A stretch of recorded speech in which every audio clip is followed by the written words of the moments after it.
Hello viewers, welcome to investment Mantra channel. இன்றைக்கி நம்ம வந்து மியூச்சுவல் ஃபண்ட்ஸ் இன்வெஸ்ட்மெண்ட் பற்றி பார்க்க போகிறோம். மியூச்சுவல் ஃபண்ட்ஸ் வந்து இன்றைக்கி வந்து எல்லாருமே அறிந்தது தான். இப்போ பிஃபோர் கோவிடுக்கு முன்னாடி வந்து இந்தியாவில் மியூச்சுவல் ஃபண்ட்ஸ் பற்றி பெரிய அந்தளவுக்கு அவேர்னஸும் கிடையாது, இன்வெஸ்ட் பண்ணுறவங்களை விட கம்மி. ஆஃப்டர் கோவிடுக்கு பிறகு மியூச்சுவல் ஃபண்ட்ஸில் இன்வெஸ்ட் பண்ணுறோட எண்ணிக்கை வந்து கிட்டத்தட்ட 2-3 மடங்கு அதிகரிச்சிருக்கு. அதேமாதிரி ஃபண்ட்ஸ் ஃப்ளோவும் அதிகரிச்சிருக்கு. பிஃபோர் கோவிடு இன்வெஸ்ட் பண்ணுறவங்க ரொம்ப கம்மி. இன்றைக்கி அவேர்னஸ் பண்ணுறதுனால நிறைய பேர் இன்வெஸ்ட் பண்ணுறாங்க. இந்த மியூச்சுவல் ஃபண்ட்ஸில் பொறுத்த வரைக்கும் பேசிக்கலாக 2 ஃபண்ட்ஸ் இருக்குங்க. ஒன்று வந்து ஆக்டிவ் ஃபண்ட்ஸு, இன்னொன்று வந்து பேசிவ் ஃபண்ட்ஸு. எந்த ஃபண்ட்ஸ் யாருக்கு சிறந்தது முடிவை நான் உங்கள்கிட்டே விட்டுறேன். எதில் நம்ம இன்வெஸ்ட் பண்ணலாம்? ஃபஸ்ட்டு வந்து ஆக்டிவ் ஃபண்ட்ஸை பற்றி நம்ம டிஸ்கஸ் பண்ணலாம். ஆக்டிவ் ஃபண்ட்ஸ் அப்படின்னா அதில் வந்து அந்த ஃபண்ட் மேனேஜர்ஸ், அனலிஸ்டுடைய வேலை ரொம்ப முக்கியம். அவங்க மூளையை கசக்கி பிரிஞ்சு எந்த ஸ்டாக்கை தேர்ந்தெடுக்கிறது, எதில் இன்வெஸ்ட் பண்ணுறதுன்றது ரொம்ப முக்கியமான விஷயம். இந்த ஆக்டிவ் ஃபண்ட்ஸை பொறுத்த வரைக்கும் அவங்க வந்து எதில் இன்வெஸ்ட் பண்ணுவாங்க அப்படின்னு பார்த்தீங்கன்னா கோல்டு, சில்வரு, ஈக்விட்டி மார்க்கெட்டு, டெப்ட் மார்க்கெட்டு, ஸோ எல்லாத்துலேயுமே கன்சிஸ்டண்டாக இன்வெஸ்ட் பண்ணுவாங்க. இந்த ஆக்டிவ் ஃபண்ட்ஸோட மெயின் எய்ம் அப்படி என்ன கோல் அப்படின்னு பார்த்தீங்கன்னா அவங்களுக்கு நிறைய ரிட்டர்ன்ஸ் தரணும். அதாவது இண்டெக்ஸை பீட் பண்ணுற அளவுக்கு நிறைய ரிட்டர்ன்ஸ் தரணும். நிஃப்டியில் வரக்கூடிய ரிட்டர்ன்ஸ், சென்செக்ஸில் வரக்கூடிய ரிட்டர்னு, மிட் கேப் ஃபண்டில் வரக்கூடிய ரிட்டர்ன்ஸை விட கூட தரணும்.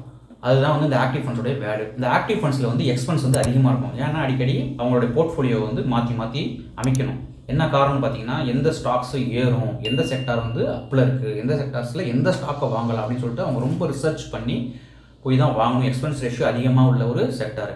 இதில் உள்ள அட்வான்டேஜ் அப்படின்னு என்னென்னு பார்த்தீங்கன்னா ஆக்டிவ் ஃபண்ட்ஸ் பொறுத்த வரைக்கும் நம்ம கிடைக்கக்கூடிய ரிட்டர்ன்ஸ் வந்து இண்டெக்ஸில் கிடைக்கக்கூடிய ரிட்டர்ன்ஸை வந்து பீட் பண்ணணும் கம்பல்சரி. அடுத்து நம்பர் 2 பார்த்தீங்கன்னா ஃப்ளெக்சிபிலிட்டி அதிகமாக உள்ள ஃபண்ட்ஸு. ஸோ அப்பப்போ வந்து அவங்க வந்து சேஞ்ச் பண்ணிக்கலாம், அந்த போர்ட்ஃபோலியோ வந்து சேஞ்ச் பண்ணிக்கலாம். சப்போஸ் வந்து இப்போ புல் மார்க்கெட் ரன் ஆகிட்டு இருக்குன்னா நம்ம கிடைக்கக்கூடிய ரிட்டர்ன்ஸ் அபரிவிதமாக இருக்கும். இண்டெக்ஸ் ரிட்டர்ன்ஸை விட, அதாவது வந்து பெஞ்ச் மார்க் இண்டெக்ஸ் ரிட்டர்னை விட வந்து நம்ம கிடைக்கக்கூடிய ரிட்டர்ன்ஸ் வந்து ரொம்பவே அதிகமாக இருக்கும். எப்போனா புல் மார்க்கெட் அப்போ.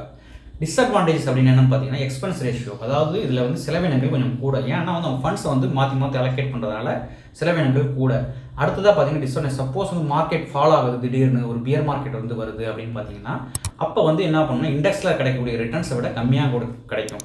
ஸோ அப்போ தான் வந்து அந்த ஃபண்ட் மேனேஜர்ஸ், அனலிஸ்ட் எல்லாமே ரிசர்ச் பண்ணி இந்த ஸ்டாக்ஸ் வந்து கரெக்டான டைம்லியாக வந்து மாற்றணும். டைமிங் பண்ணுறது, மார்க்கெட்டை டைமிங் பண்ணுறது ரொம்ப பெரிய விஷயம். அது யாராலையுமே முடியாது மார்க்கெட்டை. ஸோ அந்த ஆக்டிவ் ஃபண்ட் மேனேஜரோட வேலையே இதுதான். அடுத்து நெக்ஸ்ட் நம்ம வந்து பேசிவ் ஃபண்ட்ஸை பற்றி பார்க்கலாம். இந்த பேசிவ் ஃபண்ட்ஸ் அப்படின்னா என்னென்னு பார்த்தீங்கன்னா பேசிவ் ஃபண்ட்ஸில் கிடைக்கக்கூடிய ரிட்டர்ன்ஸ் என்னென்ன மெயின் எய்ம் என்னென்னா index return is equal to passive ஃபண்ட்ஸில் கிடைக்கக்கூடிய ரிட்டர்ன்ஸ். அவங்க என்ன பண்ணுவாங்க, பொதுவாக என்ன பண்ணுவாங்கன்னா இப்போ நிஃப்டியில் உள்ள ஸ்டாக்ஸு, சென்செக்ஸில் உள்ள ஸ்டாக்ஸில் வந்து இன்வெஸ்ட் பண்ணுவாங்க. அதாவது ETF ஃபண்ட்ஸ் இதெல்லாமே அவங்க அப்படி தான் இன்வெஸ்ட் பண்ணுவாங்க. சப்போஸ் வந்து நிஃப்டியில் உள்ள ஸ்டாக்ஸ் வந்து ஒன்று வந்து வெளியே வருது அப்படின்னா அதில் எக்ஸிட் ஆகிடுவாங்க. புதுசாக ஏதாவது ஒரு கம்பெனி வருதுன்னா அதை இன்வெஸ்ட் பண்ணுவாங்க. என்ன ரேஷியோவில் இன்வெஸ்ட் பண்ணுவாங்கன்னா நிஃப்டி என்ன ப்ரொபோஷனில் இருக்கோ, சென்செக்ஸ் என்ன ப்ரொபோஷனில் இருக்கோ அதே ரேஷியோவில் வந்து இன்வெஸ்ட் பண்ணுவாங்க. ஸோ வந்து அவங்களுக்கு நிஃப்டியில் கிடைக்கக்கூடிய returns is equal to passive funds, mutual ஃபண்ட்ஸில் கிடைக்கக்கூடிய ரிட்டர்ன்ஸு சரிசமமாக இருக்கும். இல்லை இன்னொன்று பார்த்தீங்கன்னா எக்ஸ்பென்ஸ் ரேஷியோ ரொம்பவே கம்மி. ஏன்னா அவங்க அடிக்கடி மாற்ற போகிறது கிடையாது. அந்த போர்ட்ஃபோலியோ பொறுத்த வரைக்கும் பார்த்தீங்கன்னா லாங் டேர்மில் விட்டுருவாங்க. எப்போ நிஃப்டியில் ஏதாவது மாற்றங்கள் நிகழுது, சென்செக்ஸில் ஏதாவது மாற்றங்கள் நிகழுது, இண்டெக்ஸில் ஏதாவது மாற்றங்கள் நிகழுது, அப்போ மட்டும் தான் அந்த போர்ட்ஃபோலியோ வந்து அவங்க மாற்ற போகிறாங்க. மற்றபடி வந்து அவங்க அமைதியாக இருக்க போகிறாங்க. இதில் வந்து எக்ஸ்பென்ஸ் ரேஷியோ ரொம்ப கம்மி, செலவினங்கள் ரொம்பவே கம்மி. பேசிவ் ஃபண்ட்ஸில் உள்ள அட்வான்டேஜஸ் என்ன அப்படின்னு பார்த்தீங்கன்னா அது புல் மார்க்கெட்டாக இருந்தாலும் சரி, பியர் மார்க்கெட்டாக இருந்தாலும் சரி நம்ம கவலைப்பட தேவையில்ல. ஸோ இண்டெக்ஸ் கிடைக்கக்கூடிய ரிட்டர்ன்ஸ் நம்ம கன்சிஸ்டண்ட்டாக கிடச்சிக்கிட்டே இருக்கும். அடுத்து நம்பர் 2 பார்த்தீங்கன்னா நமக்கு எக்ஸ்பென்ஸ் ரேஷியோ வந்து ரொம்ப கம்மி. இது 2 அட்வான்டேஜஸ் இருக்குது பேசிவ் ஃபண்ட்ஸில். அடுத்து டிஸ்அட்வான்டேஜ் பார்த்தீங்கன்னா என்னென்னா நமக்கு என்ன தான் நம்ம இன்வெஸ்ட் பண்ணாலும் நமக்கு பெஞ்ச் மார்க் ரிட்டர்ன் தான் கிடைக்கும். அதை தாண்டி நம்ம 1% விட சம்பாதிக்க முடியாது பேசிவ் ரிட்டர்ன்ஸில். அதேமாதிரி வந்து இந்த பேசிவ் ஃபண்ட்ஸில் வந்து ஃப்ளெக்சிபிலிட்டி ரொம்ப கம்மி. அப்பப்போ மாற்றிக்க மாட்டாங்க, அப்படியே கண்டினியூஸாக அப்படியே விட்டுருவாங்க. ஸோ வந்து யாரெல்லாம் ஆக்டிவில் பண்ணலாம், யாரெல்லாம் பேசிவில் பண்ணலாம். அதாவது மார்க்கெட் பார்க்கறதுக்கு டைம் இருக்குது அப்படின்றவங்க வந்து ஆக்டிவில் பண்ணலாம். ஸோ பிஸி ஒர்க் இருக்கும், நமக்கு மார்க்கெட் பார்க்க டைம் இல்லை, ஒரு பிஸி ஷெடியூல்ஸில் இருக்கும் அப்படின்னா வந்து அவங்க வந்து பேசிவ்ஸில் பண்ணலாம். ஸோ இது வந்து சீனியர் சிட்டிசன்ஸு, மார்க்கெட்டை பார்க்க டைம் இல்லை, அதேமாதிரி வந்து நான் ஹை ரிஸ்க் எடுக்க விரும்பலை, இவங்கெல்லாம் வந்து பேசிவ் ஃபண்ட்ஸில் போயிடலாம். நான் ஹை ரிஸ்க் எடுக்க தயார் அப்படின்றவங்க ஹை ரிஸ்க் எடுக்க தயார், மார்க்கெட் பார்க்குறதுக்கு எனக்கு நேரம் இருக்குது, மற்றது வந்து நான் ரீட் அண்ட் வாட்ச் பண்ணுறதுக்கு டைம் இருக்குது, ஸ்டாக்ஸ் வாட்ச் பண்ணுற டைம் இருக்குது அப்படின்றவங்க வந்து ஆக்டிவ் ஃபண்ட்ஸில் வந்துடலாம். பொதுவாக சொல்லணும்னா ஆக்டிவாக ஒர்க் பண்ணுறவங்க எல்லாருமே வந்து பேசிவ் ஃபண்ட்ஸில் போய் இன்வெஸ்ட் பண்ணிடலாம். பேசிவாக ஒர்க் பண்ணுறவங்க எல்லாருமே வந்து ஆக்டிவ் ஃபண்ட்ஸில் இன்வெஸ்ட் பண்ணிடலாம். ஸோ வந்து முடிவு உங்களுக்கு தான். நீங்கள் எந்த அளவுக்கு ரிஸ்க் எடுக்கிறீங்க, உங்கள் ஏஜ் என்ன, அதெல்லாமே ப்ரொஃபஷனேட்டை பொறுத்து தான் நம்ம வந்து ஆக்டிவ் மியூச்சுவல் ஃபண்ட்ஸில் தேர்ந்தெடுக்கிறதா, பேசிவ் மியூச்சுவல் ஃபண்ட்ஸில் தேர்ந்தெடுக்கிறதா அப்படின்றத நம்மளோட டிசிஷனில் தான் இருக்குது. அதேமாதிரி பார்த்தீங்கன்னா இந்தியாவில் பொதுவாக பார்த்தீங்கன்னா வந்து ஆக்டிவ் மியூச்சுவல் ஃபண்ட்ஸ் தான் அதிகம். பேசிவ் மியூச்சுவல் ஃபண்ட்ஸ் எண்ணிக்கையை விட ஆக்டிவ் மியூச்சுவல் ஃபண்ட்ஸ் தான் அதிகம்.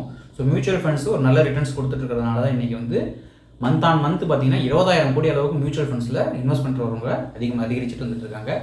ஸோ பொதுவாக வந்து நான் மார்க்கெட்டுக்கு புதுசாக வரேன், எனக்கு மார்க்கெட் பற்றி ஒன்றுமே தெரியாது, டேரெக்டாக ஸ்டாக்கில் வரதோட த்ரூ மியூச்சுவல் ஃபண்ட்ஸில் இருந்தால் நம்ம ஒரு கான்ஃபிடன்ஸ் வரும். எப்பயுமே வந்து நம்ம இன்வெஸ்ட் பண்ணி அதை இழப்பு இல்லாமல் ஒரு லாபத்தை ஒரு முதலீடை வந்து இப்போது 10,000 போகிறோம், அதை 11,000 12,000 ஆச்சுன்னா ஒரு கான்ஃபிடென்ட் வரும். அடுத்தடுத்து நம்ம இன்வெஸ்ட் பண்ணுறதுக்கான வாய்ப்புகள் நிறையவே இருக்கும். ஸோ அதனால் ஃபஸ்ட் டைம் இன்வெஸ்டர்ஸு, ஏஜ் ஆனவங்க, எனக்கு ஹை ரிஸ்க் எடுக்க விரும்பலை அப்படின்றப்ப தாராளமாக மியூச்சுவல் ஃபண்ட்ஸில் வந்துடலாம். அதில் வந்து இதில் ஆக்டிவாக பேசிவான்ற போது செலக்ட் பண்ணிக்கலாம். அது எல்லாமே வந்து உங்களுடைய டெசிஷன்ஸ் தான். ஸோ இந்த வீடியோவில் ஏதாவது டவுட் இருந்தால் கண்டிப்பாக வந்து கமெண்ட் செக்ஷனில் கமெண்ட் பண்ணுங்கள். இந்த வீடியோ பிடிச்சிருந்தால் லைக் பண்ணுங்கள், ஷேர் பண்ணுங்கள், மறக்காமல் சப்ஸ்கிரைப் பண்ணுங்கள். Bye viewers.